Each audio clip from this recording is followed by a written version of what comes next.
Herkese salam. Bu videomda sizlere 10-cu sinif səhifə 45-də olan ümumiləşdirici tapşırıqların izahlarını, yəni düzgün cavabı, həm də izahları təqdim edəcəyim. Birincidə baxaq, informatika nəyi öyrənir? İnformatika informasiya proseslərini öyrənir.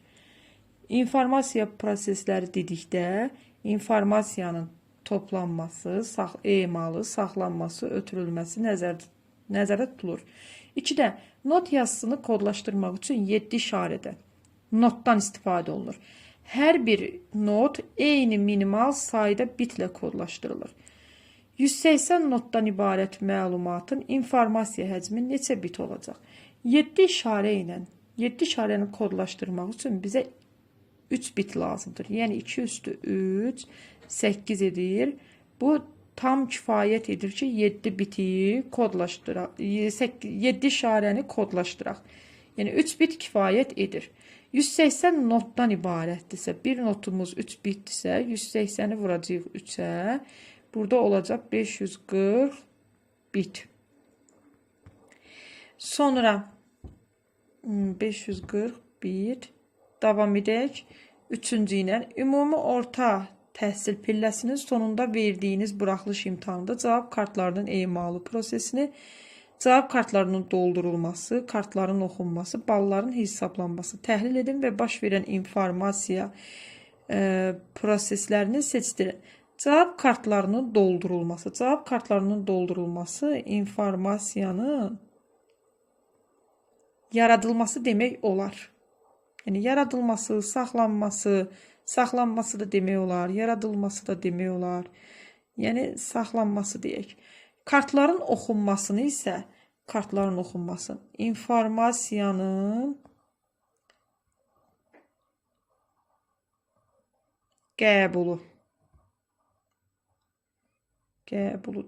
Balların hesablanması informasiyanın emalıdır. İnformasiyanın emal prosesidir. Yəqin ki, bu da aydın oldu. İndi isə keçək. 4-də görək bizə nə deyir? 4-də məsələ var. Deyilir ki, ADSL modemin ötürmə sürəti 1.024.000 bit saniyədir. Failin ötürülməsinə 5 saniyə vaxt sərf olunmuşsa, onun həcmini tapın. Sürətin düsturu həcmdən əlaqədar. V bərabərdir. Həcm bölünsün saniyə. Buradan həcm nəyə bərabər olur? Sürət vurulsun saniyəyə. Sürətimiz bunu 1000 vurulsun 1024 bit kimi yaza bilərik. Vurulsun 5 və bu biti də gəlin çevirək. Biti bayta 8-ə bölməliyik. Qalır 125. 125 vurulsun 5. 1024 də yazırıq 2 üstü 10 bayt. 2 üstü 10 baytımız 1 kilobayt olduğuna görə burada 125'i 5'e vuranda 625. Bunun da yerinə 2 üstü 10 baytın da yerinə elə kilobayt yazsaq kifayət edər.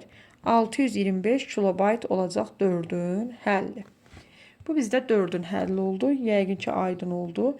5-də şifahi cavab verəcəyəm. Qeydiliyin özünüzdə. Daktiloskopiya nədir? Barmaq izlərinin öyrənilməsi elmidir. Yəni, barmaq izləri, şəxslərin tanınması və identifikasiyası üçün istifadə olunur. 6-da virus proqramlarını kimlər və hansı məqsədlə yazır? Virus proqramlarını pis niyyətli proqramçılar sistemləri zədələmək, məlumatları oğurlamaq və ya pozmaq məqsədi ilə yaradırlar. 7-də detektor və doktor antivirus proqramlarının nə fərqi var? Detektorlar, uşaqlar, yalnız virusun mövcudluğunu aşkar edir. Yəni, aşkar edir ki, virus var. Doktor isə həm aşkar edir, həm də virusu silir. Yəni, müalicə edir. Senari uşağı. Senari uşağı 8-də nə deyir?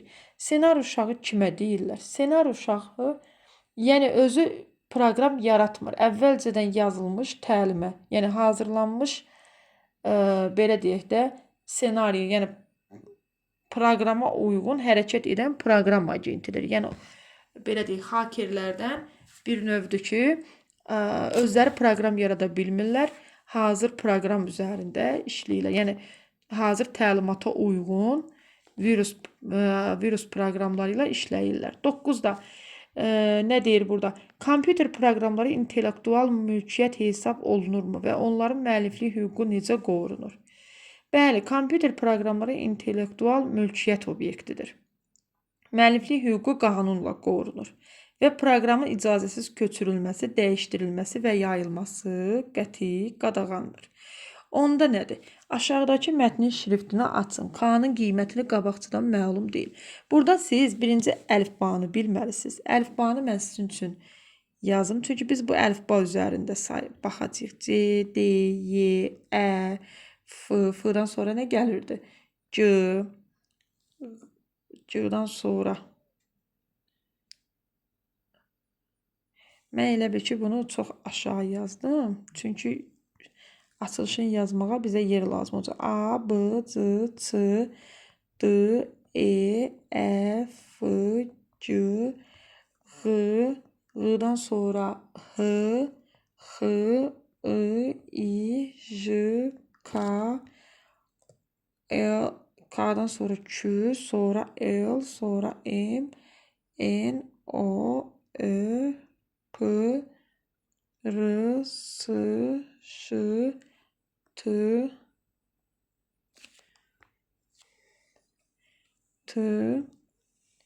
T'dan sonra U, Ü, V, Y, Z. Hə.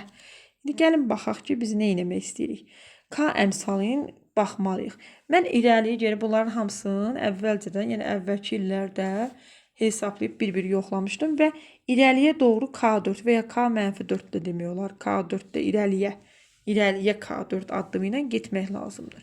Məsələn, baxın uşaqlar, nə demək istəyirəm? Bax, E hərfin irəli 4 addım. 1, 2, 3, 4. Bu olacaq.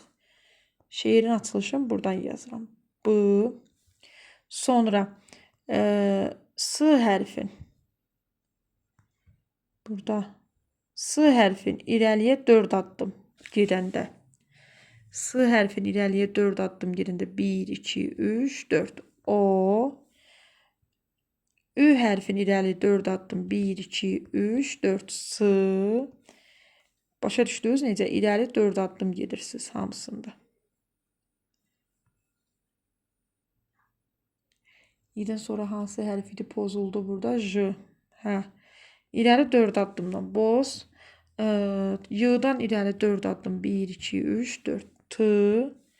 Sonra D-dan 4 addım irəli. 1, 2, 3, 4. A. R-dan 4 addım irəli. 1, 2, 3, 4. N. Oldu birinci sözümüz nə? Bostan. İndi ikinci sözümüzə baxaq. T-dan 4 addım irəli. Yəni hamısında eyni qaydada 1, 2, 3. P. Bax ikinci sözü araşdırırıq indi. Birinci oldu bostan, ikinci oldu P. S-dan 4 addım irəli. 1, 2, 3, 4. O. Ç-dan 4 addım irəli. 1, 2, 3, 4. Z. Z-dan 4 addım irəli. 1, 2, 3, 4. U. Sonra burada hansı sözdür? E-dən 4 addım irəli. 1, 2, 3, 4. B. Bostan pozu. Bax bu sözdə tapdıq. Belə eləyək uşaqlar. Bunları bir-bir araşdırmaq xeyli vaxt aparacaq. Kim tapacaqsa, zəhmət olmasa rəy bölməsinə yazsın. Yəni bütöv bu şeiri belə deyək də mətnin şriftin kim açacaqsa tamamilə. Mən əslində bunu gələn həftə ərzində tamam oxuyub yaza bilərəm, amma indi mümkün deyil vaxt baxımından. Rəy bölməsinə, yəni şərh bölməsinə yaza bilərəm. Kimsə də qabaqcadan yaza bilirsə, buyursun, zəhmət olmasa şərh bölməsinə mətnin şriftini açıb yazsın.